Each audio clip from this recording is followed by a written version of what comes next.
Puji Tuhan, saudara, kita akan mulaikan kebaktian pada sore hari ini. Kita akan awali di dalam doa. Bapa di sorga, dalam nama Tuhan Yesus kami datang padamu pada sore hari ini. Kami bersyukur pada kesempatan yang indah kami dapat bersama datang kepadamu. Kami akan memuji dan membesarkan namamu. Kami akan mendengarkan firman-Mu, kami menyembah Engkau. Tuhan, kami bersyukur dan berterima kasih pada sore hari ini. Terima kasih kami serahkan acara ibadah pada sore hari ini dari awal sampai tamatnya di dalam pimpinan Tuhan saja. Dalam nama Tuhan Yesus kami perolehkan doakan. Amin. Puji Tuhan, saudara, sebelum kita bersama-sama merenungkan firman Tuhan pada sore hari ini, kita akan naikkan satu pujian, Indah Rencana-Mu Tuhan.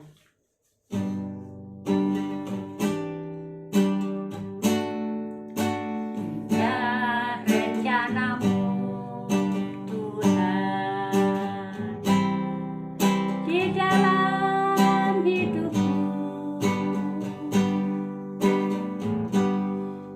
walau ku tak tahu dan ku tak mengerti semua jalan-Mu.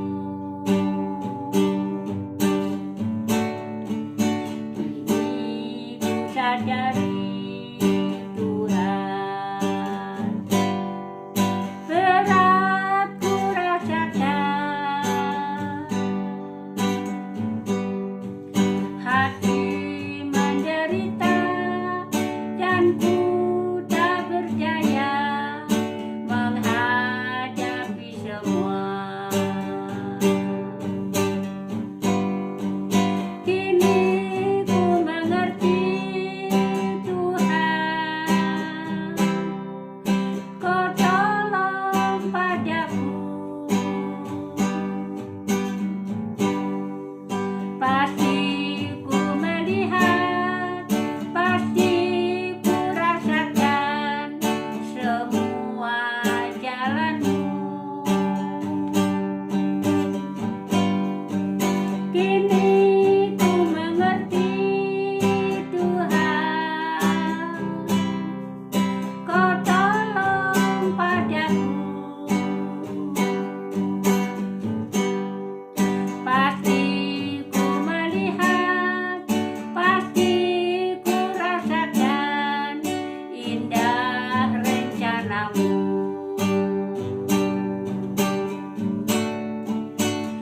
Indah rencana-Mu Tuhan di dalam hidupku,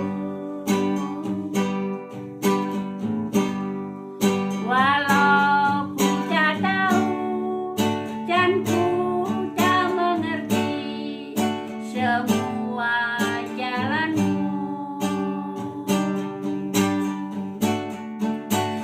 Kini ku sadari Tuhan, berat ku rasakan, hati menderita dan ku tak berdaya menghadapi semua. Kini ku mengerti Tuhan, Kau tolong padaku. Pasti ku melihat,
nama Tuhan. Saudara, nyanyian ini kiranya boleh menguatkan kita semua.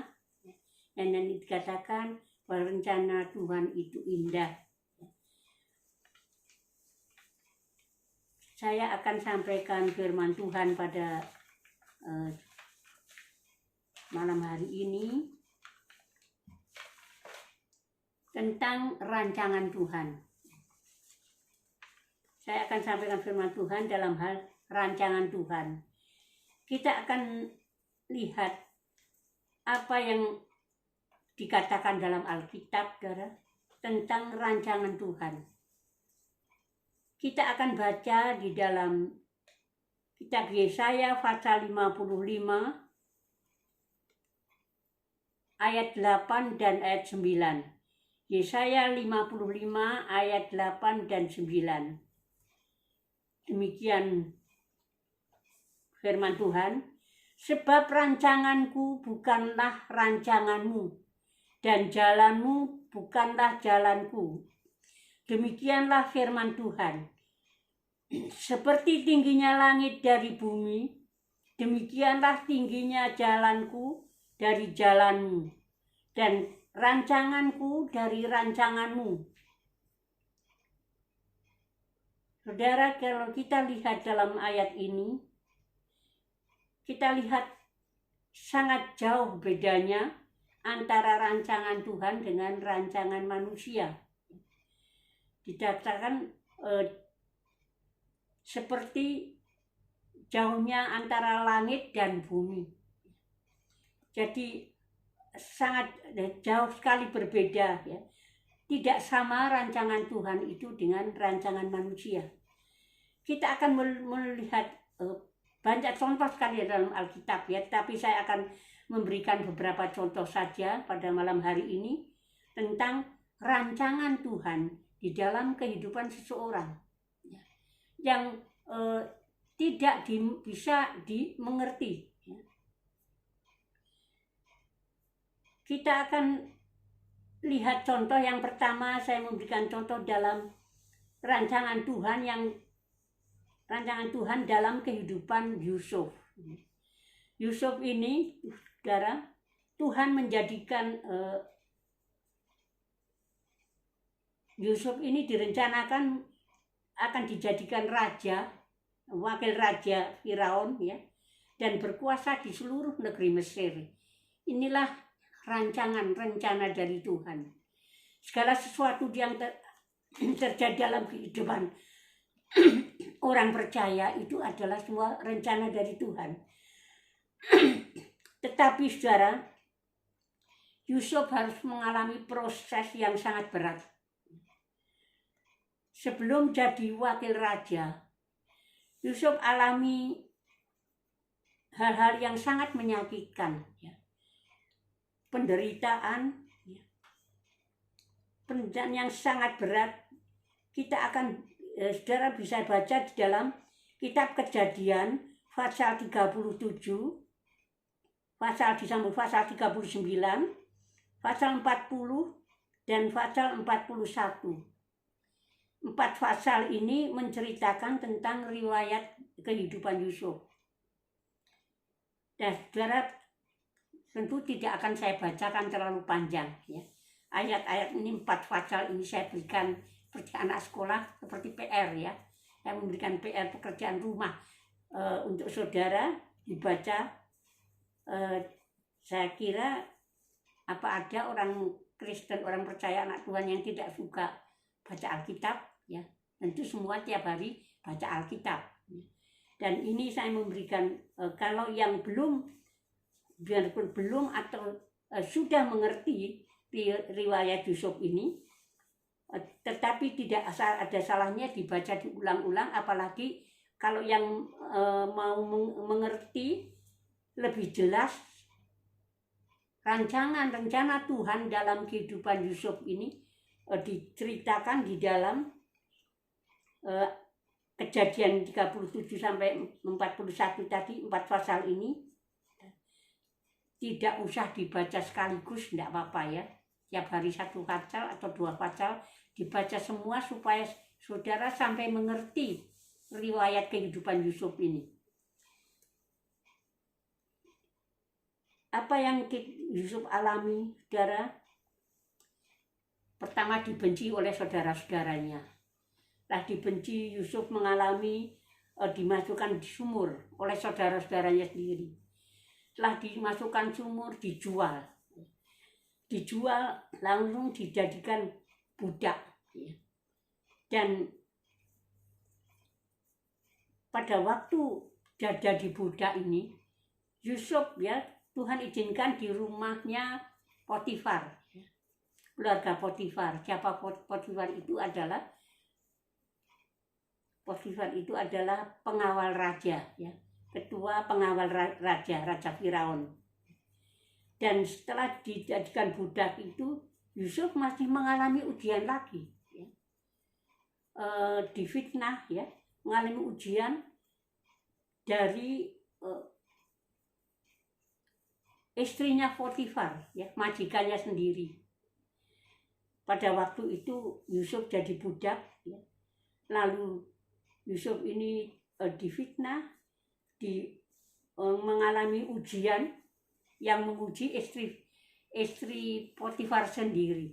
Tetapi kita lihat penyertaan Tuhan, karena Yusuf itu orang yang percaya dan setia kepada Tuhan. Tuhan menyertai kehidupan Yusuf sehingga Yusuf itu lulus dalam ujian. Ujiannya yang menguji istrinya Potifar sendiri. Dan saudara, ujian apa yang diberikan kepada Yusuf, saudara dapat baca sendiri, dibaca. Itu sangat berat, tetapi Yusuf lulus dalam ujian itu. Dan setelah lulus dalam ujian itu, Yusuf dipenjara. Belum selesai proses yang dialami oleh Yusuf ini, dipenjara. Dan setelah lulus dari ujian, pencobaan yang berat di dalam penjara, saya dapat perkirakan Yusuf itu tetap bersukacita, karena Tuhan itu menuntun terus hidupnya. Terbukti dipimpin Tuhan, disertai Tuhan terus. Saya percaya Yusuf itu pasti memuji Tuhan, meskipun di penjara.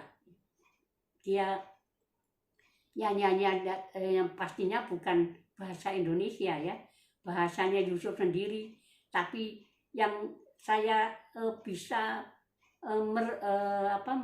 membayangkan, merenungkan, pasti pujiannya Yusuf itu menyenangkan Tuhan, mau menyenangkan Tuhan, tidak mau menyenangkan hati istri Potifar. Dia mau menyenangkan Tuhan.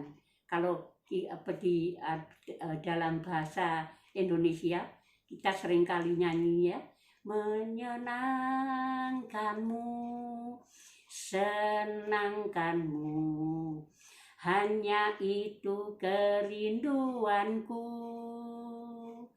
Menyenangkanmu, senangkanmu, hanya itu kerinduanku. Ini bukti nyata dalam kehidupan Yusuf. Semua menyenangkan Tuhan. Dia tidak mau menyenangkan hati istri Potifar, meskipun sebenarnya secara daging menguntungkan, lebih disayang, tetapi Yusuf tidak mau menyenangkan istri Potifar, dia mau menyenangkan Tuhan. Ada banyak orang, ada beberapa orang yang kelihatannya di gereja kalau nyanyian ini banyak yang hafal, nyanyi menyenangkan Tuhan, semangat kali. Tetapi kayaknya di gereja itu kalau nyanyi menyenangkanmu, rasanya rohani sekali, Kalau di gereja kayaknya kelihatannya rohani, tetapi sudah di luar gereja, saya lihat kehidupannya di rumah atau di luar gereja, bukan rohani tetapi rohana. Saudara, kita melihat banyak orang Kristen yang kadang-kadang tidak cocok kehidupannya di gereja, menyanyi memuji Tuhan, tetapi di luar itu lain apa yang diperbuat.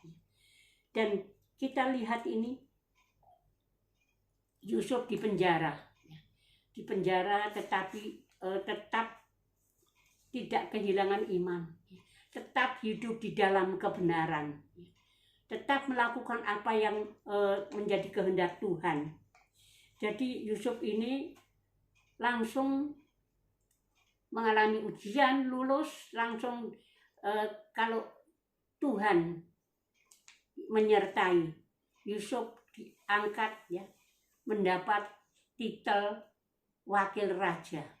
Wakil raja Firaun berkuasa seluruh negeri Mesir ya, tanpa diwisuda ya, nggak usah sekolah ya, ujiannya ujian iman ya, ujian kehidupan rohaninya lulus, saudara. Banyak orang Kristen yang tidak bisa lulus dalam ujian di dalam segala hal. Bukan hanya ujian seperti Yusuf saja, tetapi dalam segala hal ada yang tidak lulus. Sebab itu saudara, mari kita mau berusaha hidup seperti Yusuf ya, di dalam proses ya dari Tuhan itu dia tetap tekun percaya kepada Tuhan dan tetap hidup di dalam kebenaran firman Tuhan, menyenangkan Tuhan. Akhirnya Yusuf ya, diangkat jadi wakil raja Firaun. Secara pikiran manusia mustahil ya, tetapi saudara, bagi Tuhan itu tidak ada hal yang mustahil. Kita lihat seterusnya, Yusuf ini diangkat jadi raja, meskipun wakil raja, meskipun harus melewati penderitaan. Kita yakinkan akan janji Tuhan ya. Kita akan baca di dalam Yeremia 29 ayat yang ke-11.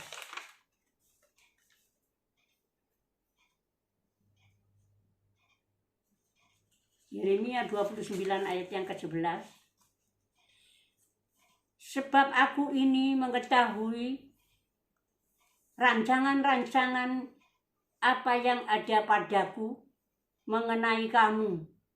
Demikianlah firman Tuhan, yaitu rancangan damai sejahtera dan bukan rancangan kecelakaan, untuk memberikan kepadamu hari depan yang penuh harapan.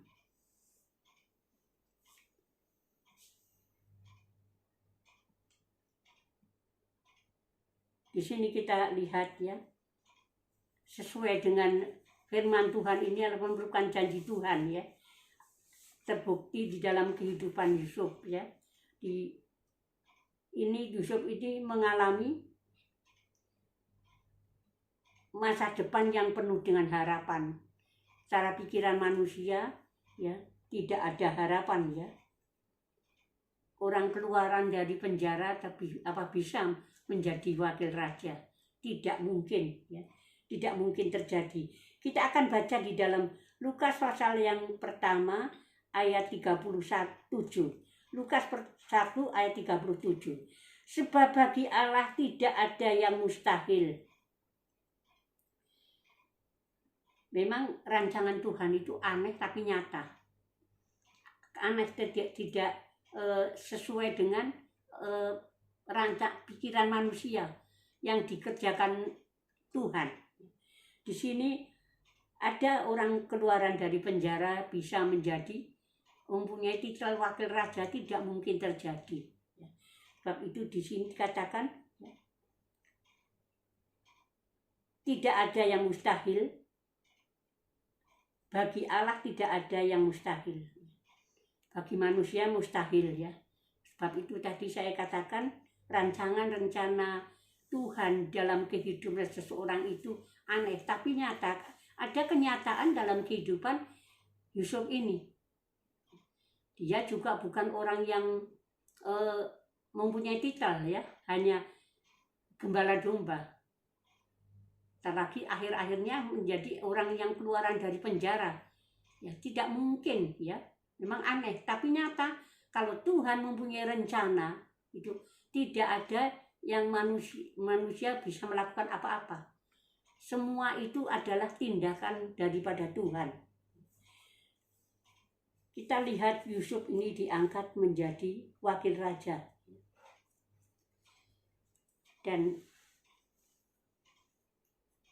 kita akan baca di dalam ayat yang lain, Pengkhotbah 3 ayat yang ke-11.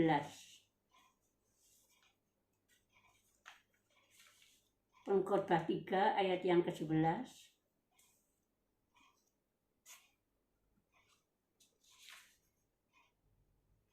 Ia membuat segala sesuatu indah pada waktunya.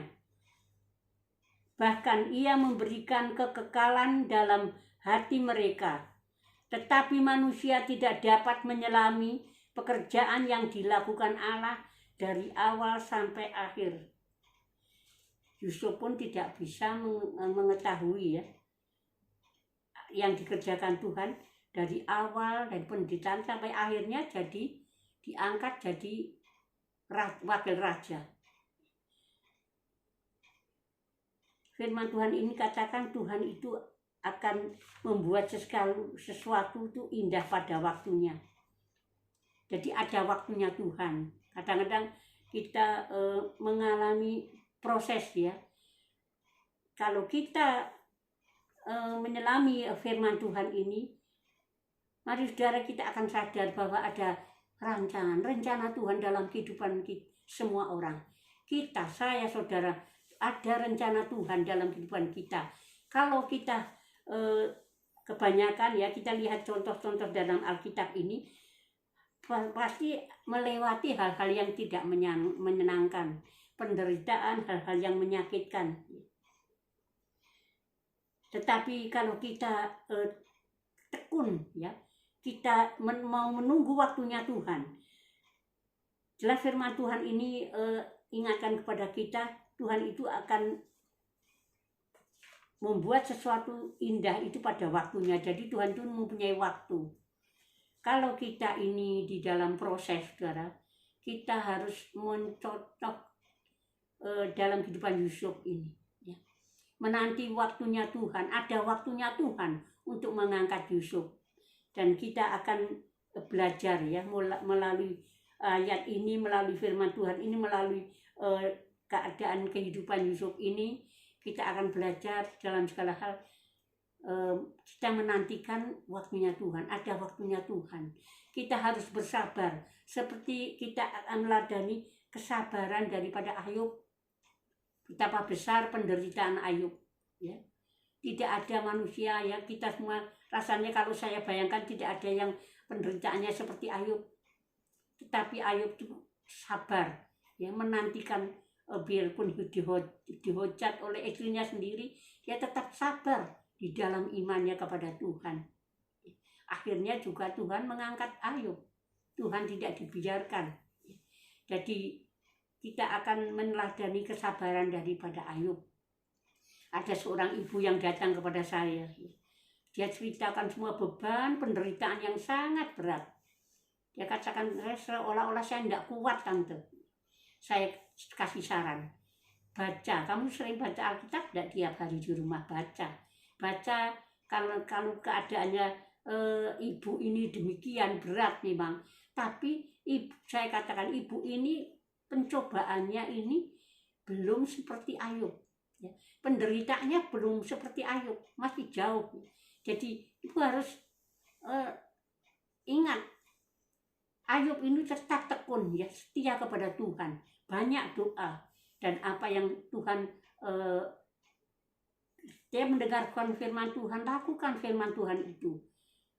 Nanti ibu itu akan mengalami Tuhan pasti di satu saat akan mengangkat ya. Tuhan katakan Tuhan akan membuat sesuatu indah pada waktunya. Seperti Ayub ya, tidak dibiarkan terus-menerus ya sampai kematian, tetapi Tuhan mengangkat Ayub lagi. Jadi ada waktunya Tuhan. Saya katakan ibu harus bersabar, menerapkan kesabaran Ayub itu sabar, menantikan waktunya Tuhan. tapi ada waktunya Tuhan yang luar biasa. Ayub juga diangkat kembali ya, kehidupannya dari penderitaan.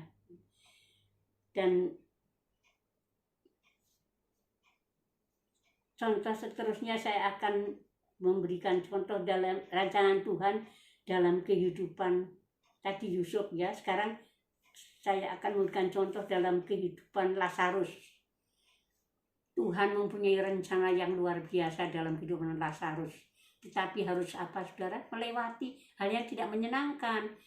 Lazarus ini mengalami sakit lalu mengalami kematian. Tetapi apa Tuhan membiarkan? Lazarus sudah 4 hari dikubur. Tuhan membangkitkan. Itu mempunyai rancangan Tuhan. Kalau saya lihat ini, ada rancangan Tuhan. Apa rancangan Tuhan dalam kehidupan Lazarus? Tuhan jadikan Lazarus ini menyatakan kekuasaannya kepada semua orang. Apa ada orang yang bisa membangkitkan orang mati? Tidak ada. Yesus membangkitkan Lazarus. Jadi ada rancangan Tuhan di dalam kehidupan orang percaya itu ada. Tapi kadang-kadang kalau saya memberikan contoh-contoh itu mesti melewati hal-hal yang tidak menyenangkan, penderitaan, seperti Lazarus ini harus mengalami sakit ya. Saya kira sakit dulu terus mengalami kematian. Tapi rancangan Tuhan itu indah ya. Di sini kita lihat sudah 4 hari dikubur. Tetapi Tuhan mengasihi orang-orang yang percaya. Kita lihat ya, pada waktu Tuhan datang ke rumah Sakius mempunyai 2 saudara, Marta dan Maria. Marta, Maria, Lazarus orang sungguh-sungguh percaya kepada Tuhan. Tuhan mengasihi. Dan Tuhan kalau mengasihi itu bukan omong kosong, ada buktinya. Pada waktu Tuhan Yesus datang, lalu Tuhan katakan di mana tempat kuburnya Lazarus itu ya. Kalau Tuhan Yesus saja 3 hari 3 malam ya dikubur. Lazarus malah luar biasa, lebih 4 hari. Sudah 4 hari dikubur. Saudaranya Marta katakan sudah 4 hari dikubur, masih tidak mungkin bisa bangkit ya. Dia sudah berbau busuk ya. Tetapi Tuhan datang di mana diletakkan Lazarus itu. Setelah Tuhan datang, Tuhan itu satu bukti yang nyata. Tuhan itu mengasihi orang percaya. Marta, Maria ini dan Lazarus 3 bersaudara ini orang yang sungguh-sungguh percaya kepada Tuhan dan dikasih Tuhan. Ada rancangan Tuhan untuk menyatakan kekuasaan Tuhan kepada semua orang. Karena tidak ada yang berkuasa untuk membangkitkan orang mati. Dan terbukti kasihnya apa saudara? Itu pada waktu Tuhan Yesus sampai di muka pintu kubur Lazarus, Tuhan Yesus menangis. Ada ayat di situ yang pendek sekali. Maka menangislah Yesus. Di sini kita lihat Tuhan sangat mengasihi sampai menangis ya. Orang-orang yang sungguh-sungguh percaya kepada Tuhan. Ya. Banyak orang yang percaya itu tidak sungguh-sungguh ya.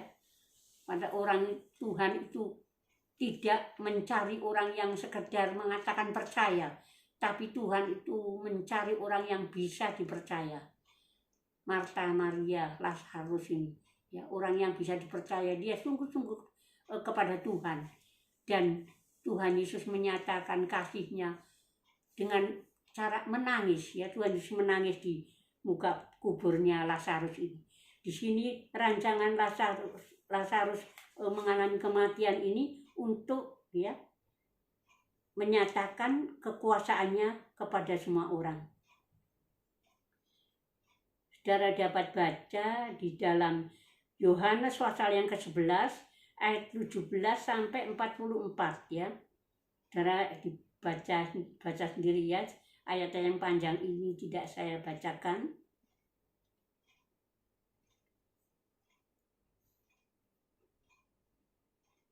Dan kita lihat yang akan saya bacakan dalam Markus 9 ayat 23. Jawab Yesus, katamu jika engkau dapat, tidak ada yang mustahil bagi orang percaya. Sekali lagi di sini Tuhan menegaskan, firman Tuhan katakan, tidak ada yang mustahil bagi orang percaya. Secara pikiran manusia mustahil ya. Lazarus bisa bangkit, bisa hidup kembali, sudah dikubur 4 hari. Tetapi Tuhan katakan tidak ada perkara yang mustahil bagi orang percaya. Saudara, kita berusaha menjadi orang yang sungguh-sungguh percaya kepada Tuhan. Tidak ada perkara yang mustahil. Yang mungkin kita alami saat ini mustahil. Saya tidak ada yang bisa menolong. Masalah saya ini tidak bisa, saya tidak bisa menyelesaikan. Tidak ada yang bisa mengatasi masalah saya ini, masalah yang berat. Tetapi camkan firman Tuhan pada malam hari ini. Tuhan katakan tidak ada yang mustahil bagi orang percaya. Kan kalau kita menjadi orang yang sungguh-sungguh percaya kepada Tuhan, orang percaya itu ya hidupnya di dalam kebenaran firman Tuhan. Bukan cuma percaya kepada Tuhan. Semua orang biar orang pemulung-pemulung, tukang becak, kalau ditanya kamu percaya kepada Tuhan, ya percaya. Bahkan ada satu ayat yang katakan iblis pun percaya dan gemetar. Orang Kristen kalah dengan iblis ya. Iblis dikatakan percaya dan gemetar. Orang Kristen banyak yang tidak mau punya rasa takut kepada Tuhan. Hidupnya tidak mempermuliakan nama Tuhan, malah mempermalukan nama Tuhan.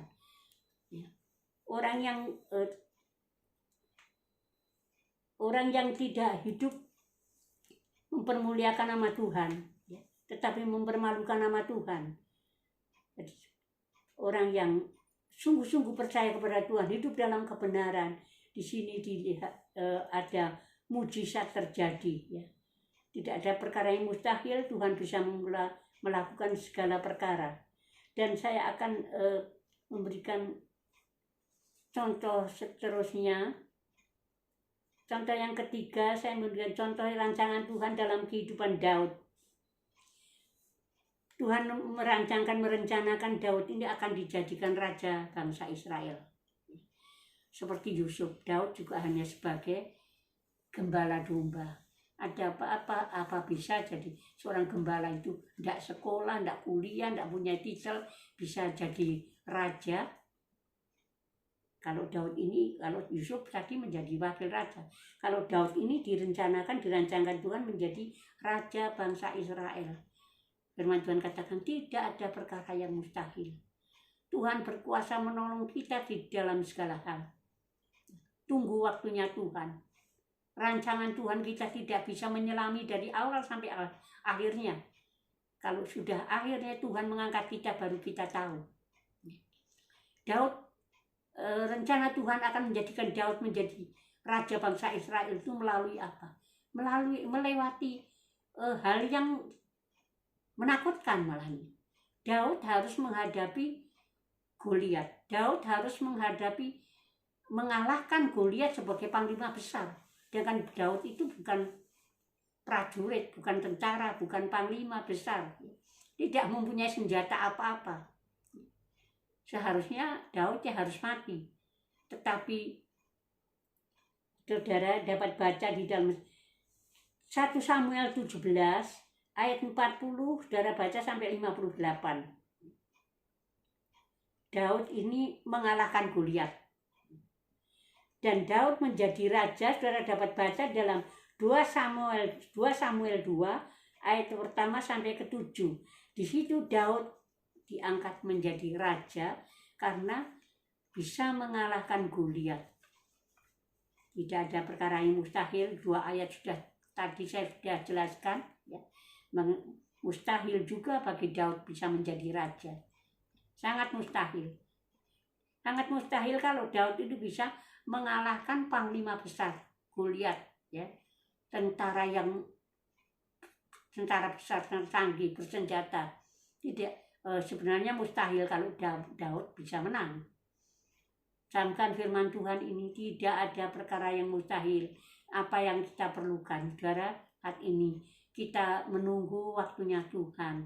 Kita sudah mengerti ada rancangan Tuhan yang kita tidak bisa menyelami, ya. Dari awal, nanti kalau sudah akhir kita bisa melihat Tuhan menyatakan rancangannya, itu kita baru tahu, ya. Kita sudah melihat beberapa contoh ini. Yang terakhir, ya, saya berikan satu contoh lagi, rancangan Tuhan dalam kehidupan Rasul Paulus dan Silas. Kedua rasul ini Tuhan, rancangan Tuhan untuk menyaksikan kedahsyatan Tuhan, bahwa Tuhan itu adalah Tuhan yang dahsyat. Jadi Tuhan itu mempunyai rencana, tapi Paulus dan Silas harus melewati penderitaan. Ya. Tadi semua mengalami penderitaan, hal yang tidak menyenangkan. Ya. Yusuf mengalami ujian yang berat. Seperti tadi Lazarus harus mengalami kematian. Dan Daud harus bisa mengalahkan Goliat yang mustahil sekali bisa menang. Tetapi di sini rancangan Tuhan itu memang beberapa contoh ini kita melihat harus mengalami proses. Sekarang ini proses yang dialami oleh Rasul Paulus dan Silas adalah melewati penderitaan, dimasukkan dalam penjara. Paulus dan Silas ini masuk penjara, dan saudara dapat baca dalam Kisah Para Rasul 16 ayat 19 sampai 40. Kisah Para Rasul 16 ayat 19 sampai 40. Di situ Tuhan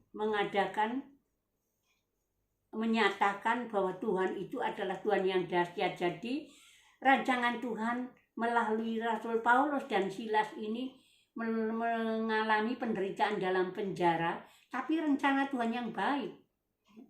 Rancangan Tuhan itu selalu indah. Tadi nyanyian katakan rancangan Tuhan itu indah. Di sini kita lihat, ya, rancangan Tuhan itu memakai kedua rasul ini untuk menyatakan kedahsyatannya kepada semua orang melalui dua orang. Di penjara waktu itu Tuhan mengadakan apa? Gempa bumi. Gempa bumi terjadi dalam penjara, dan Rasul Paulus dan Silas ini terlepas dari belenggunya. Tuhan yang Paulus dan Silas disembah, Tuhan yang dahsyat. Tuhan menyatakan, ya, rancangan Tuhan ini melalui kedua rasul ini untuk menyatakan kedahsyatan Tuhan. Tuhan mengadakan gempa bumi yang luar biasa di dalam penjara, sehingga bisa melepaskan belenggu-belenggu dari Paulus dan Silas itu. Dan akhirnya Paulus dan Silas ini dikeluarkan dari penjara. Ini kalau sudah waktunya Tuhan, rancangan Tuhan. Makanya Tuhan katakan dalam firman Tuhan tadi, rancangan Tuhan itu bukan kecelakaan, malapetaka, tapi masa depan penuh harapan. Paulus dan Silas ini ada harapan, dikeluarkan dari penjara, bukan kecelakaan, padahal sudah menderita, ya, dipukuli. Tetapi, ya, Tuhan, kembali ayat tadi katakan, Tuhan membuat sesuatu indah pada waktunya. Pada waktunya Paulus Silas diangkat, dikeluarkan, ya keluar.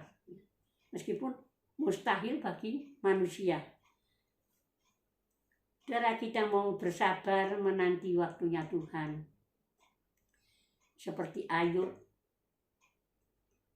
Tuhan pasti bertindak mengangkat kita dari segala masalah.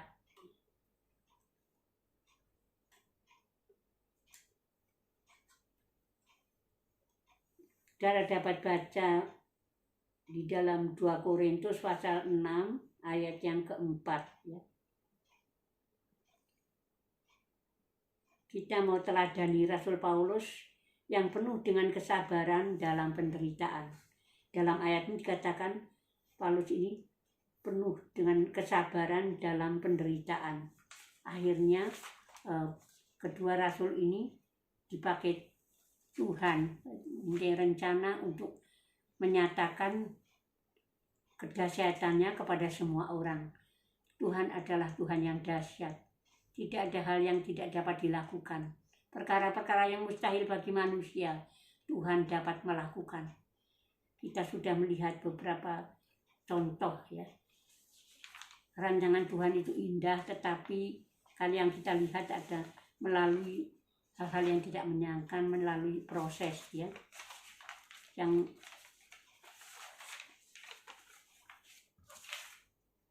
Yang kita sudah lihat dan sudah dengar, apa yang kita dengar pada malam hari ini. Mari saudara, kita akan camkan firman Tuhan. Kalau kita mengalami proses yang berat, kita belum tahu rancangan Tuhan apa dalam kehidupan kita, kita mau menunggu waktunya Tuhan. Tuhan camkan ya, kita imani firman Tuhan. Tuhan akan membuat sesuatu indah pada waktunya. Puji nama Tuhan, saudara. Saya akan sampaikan di sini saja firman Tuhan, dan kita akan tutup kebaktian dalam doa. Sebelum kita berdoa, kita akan nyanyikan nyanyian Rencana Tuhan Itu Indah ya. Kalau saat ini kita belum mengerti, belum tahu ya, rasa-rasanya kita beban kita terlalu berat, tetapi kita sudah melihat contoh-contoh tadi, imani, dan kita akan imani bahwa rencana Tuhan itu indah ya. Biarpun saat ini kita belum mengetahui ya, seperti beberapa contoh yang kita sudah lihat tadi, mereka tidak ada yang mengetahui kalau akan mengalami hal-hal yang sangat menyakitkan. Tetapi yang penting, rancangan Tuhan itu bukan kecelakaan, tapi damai sejahtera. Masa depan yang penuh pengharapan. Kita akan mengalami damai sejahtera, masa depan penuh pengharapan. Kalau kita yakinkan, tunggu waktunya Tuhan dengan sabar. Teladani kesabaran Ayub, kesabaran para rasul ya, yang menderita tetapi akhirnya Tuhan nyatakan rencana yang indah. Kita akan naikkan pujian, Tuhan ku percaya rencanamu indah.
Tuhan, saudara, kita akan kebaktian ini di dalam doa.